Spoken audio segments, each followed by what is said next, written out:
Line of code के ऊपर exam में एक शॉर्ट क्वेश्चन आने के चांसेस बहुत ज़्यादा है और इसलिए आज हम उसी का अभ्यास करेंगे। सबसे पहले तो हमें ये समझने की ज़रूरत है कि लाइन ऑफ कोड का मतलब क्या होता है।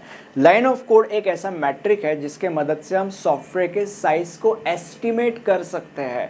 ये वाइडली यूज मैट्रिक है। क्यों वाइडली यूज मैट्रिक है? ऐसा इसीलिए क्योंकि इस मैट्रिक का इस्तेमाल करके सॉफ्टवेयर के साइज को एस्टिमेट करना बहुत ही ज़्यादा आसान है। ठीक है, अब हम ये समझते हैं कि लाइन ऑफ कोड के अंदर हम करते क्या है। देखो, जैसे इसका नाम ही हमें सजेस्ट करता है लाइन ऑफ कोड, LOC। इसका मतलब इसके अंदर हम कोड के अंदर के लाइंस को काउंट करते हैं और उनके मदद से सॉफ्टवेयर के साइज को एस्टिमेट करते हैं। अब हम ये समझते हैं कि अगर हम कोड के अंदर के लाइंस को काउंट करते हैं तो किन लाइंस को हम काउंट करते हैं और किन लाइंस को हम काउंट नहीं करते। अब देखो, वैसे तो ये चीज़ from company to company vary करती है, बट जनरली एक कोड के अंदर हम ब्लैंक स्पेसेस और कमेंट्स को काउंट नहीं करते और उनके अलावा लगभग बाकी की सारी चीज़ों को हम काउंट करते हैं।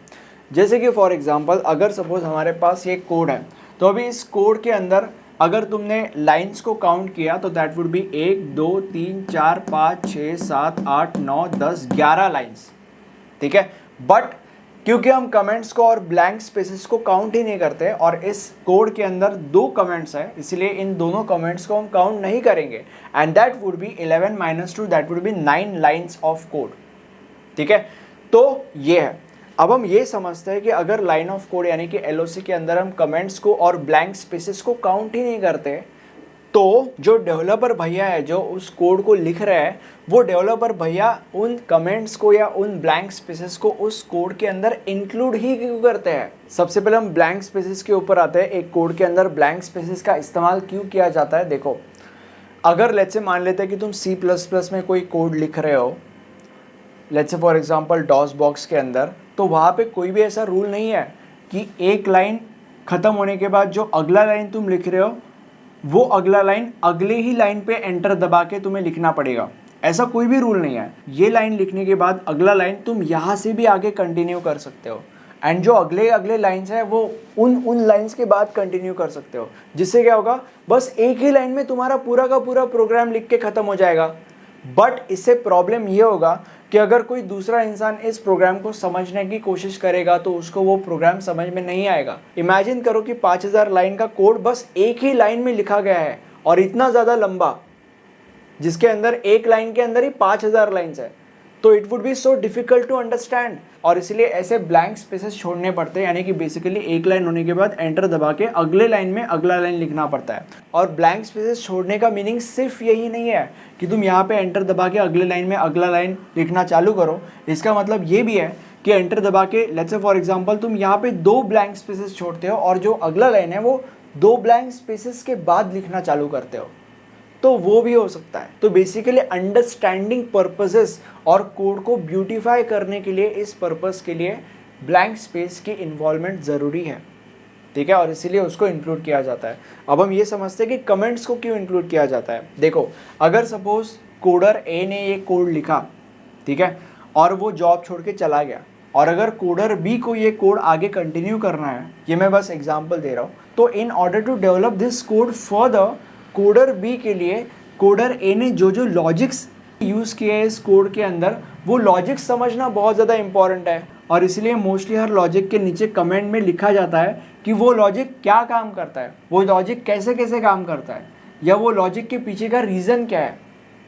ठीक है, इसलिए कमेंट्स बहुत ज़्यादा ज़रूरी है, नहीं तो बाकी लोगों को जो आगे इन कोड्स को रीड करेंगे, या वो भी कोडर जो आगे अपने खुद के कोड को रीड करेगा, उसको समझ ही नहीं आएगा कि जो लॉजिक उसने यूज़ किया है वो लॉजिक क्यों यूज़ किया है। ठीक है, इसलिए कमेंट्स को भी इंक्लूड करना बहुत ज़्यादा ज़रूरी होता है। अब हम ये समझते हैं कि ब्लैंक स्पेसेस और कमेंट्स को हम काउंट क्यों नहीं करते LOC के अंदर। देखो, ब्लैंक स्पेसेस और कमेंट्स का सिर्फ और सिर्फ एक रीज़न है वहाँ पे होने का, विच इज़ कोड को ज़्यादा अंडरस्टैंडेबल बनाना या कोड को ज़्यादा ब्यूटीफाई करना। ठीक है, basically understandable banana he. But blank spaces और कमेंट्स के मदद से कोई भी कोड के अंदर वैल्यू ऐड नहीं हो रही है, और इसीलिए LOC के अंदर हम इन दोनों को काउंट नहीं करते। अब हम ये समझते हैं कि एलओसी यानी कि लाइन ऑफ कोड के एडवांटेजेस और डिसएडवांटेजेस क्या है। सबसे पहले एडवांटेजेस के ऊपर जंप करते हैं। इसके दो बहुत अच्छे एडवांटेजेस है। फर्स्ट इज, जैसे कि मैंने तुम लोग को इस वीडियो के स्टार्टिंग में ही बताया था कि एलओसी की मदद से एक सॉफ्टवेयर के साइज को एस्टिमेट करना बहुत ही ज़्यादा आसान है और इसलिए ये वाइडली यूज्ड मैट्रिक भी है, ठीक है। एंड सेकेंड एडवांटेज इज कि एलओसी के मदद से एक सॉफ्टवेयर के कॉस्ट को भी एस्टिमेट हम कर सकते हैं, राइट। अब हम इसके डिसएडवांटेजेस को देखते हैं। अब इसके दो डिसएडवांटेजेस है। सबसे पहला disadvantage is, let's say for example मुझे बबल सॉर्ट ये प्रोग्राम C++ में लिखना है और मैं लिख भी देता हूँ, और वो प्रोग्राम लिखने के लिए मुझे लेट्स से फॉर एग्जांपल लग जाता है 30 लाइन्स में वो प्रोग्राम मेरा C++ पे के अंदर लिख के हो जाता है। और अब ये सेम प्रोग्राम अगर मुझे पाइथन में अगर लिखना है तो चांसेस बहुत ज़्यादा है कि ये सेम प्रोग्राम लिखने के लिए पाइथन में मुझे बस 10 लाइन्स लगेंगे, ठीक है। तो यहाँ पे कितना ज़्यादा वेरिएशन आ रहा है लाइन्स का कोड के अंदर। यहाँ पे C++ के अंदर बबल सॉर्ट इस प्रोग्राम को लिखने के लिए मुझे 30 लाइन्स लगे, and on the other hand same programme को लिखने के लिए पाइथन के अंदर मुझे 10 लाइन लगे। तो ये जो इतना बड़ा गैप आ रहा है, ये गैप एक डिसएडवांटेज है एलओसी के अंदर, क्योंकि एलओसी के अंदर सारी की सारी चीज़ें ही लाइन ऑफ कोड के ऊपर डिपेंड करती है और वही यहाँ पे इतना ज़्यादा फ्लक्चुएट हो रहा है। Now the second disadvantage is, let's say for example मैं एक कोड लिखता हूँ और उस कोड के अंदर लेट्स से ये जो लाइन है, इस लाइन के बाद मैं एक कमेंट ऐड करता हूँ, ठीक है। लेट्स से फॉर एग्जांपल ये मैंने एक कमेंट ऐड कर दिया। अब एलओसी के अंदर कमेंट्स वाले लाइन को तो हम इंक्लूड ही नहीं करते, बट ये तो लॉजिकल लाइन है, इसको तो हमें इंक्लूड करना है। तो इस पूरे के पूरे लाइन को, जिसके अंदर लॉजिकल लाइन भी है जो कोड के अंदर बहुत ज़्यादा वैल्यू ऐड कर रही है, but at the same time comment भी है, तो इस पूरे लाइन को हमें इंक्लूड करना चाहिए एलओसी के अंदर या नहीं करना चाहिए। ये एक एम्बिग्विटी बन गई जो कि एक डिसएडवांटेज है। अब वैसे तो इसका solution from company to company vary करता है, कोई इंक्लूड करता है कोई इंक्लूड नहीं करता, at the end of the day एक छोटा सा डिसएडवांटेज है। अब अगर तुम्हें एग्जाम में पूरे मार्क्स स्कोर करने हैं तो जो नोट्स मैंने आपके लिए बनाए हैं इस सब्जेक्ट के, वो नोट्स बहुत ही ज़्यादा इंपॉर्टेंट होने वाले हैं।